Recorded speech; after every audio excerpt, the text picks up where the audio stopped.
Hi everyone, I've got a new Ford, the new model basically. This is on a 2016-2017 plate. Did a full service on this. I'm going to just show you how to reset the service light. Even though I've done it already, but just going to show it to you. What you need to do is you switch the ignition on. As soon as you switch the ignition on, press the brake and accelerator pedal together for 25 seconds. As you would see now, switch the ignition on, press and brake and accelerator.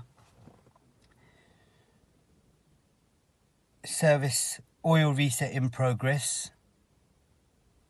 Just have to wait.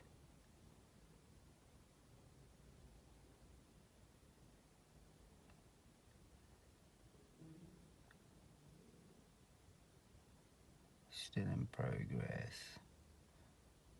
Right, the reset is complete now. All then you do is release the brake and accelerator and switch the ignition off.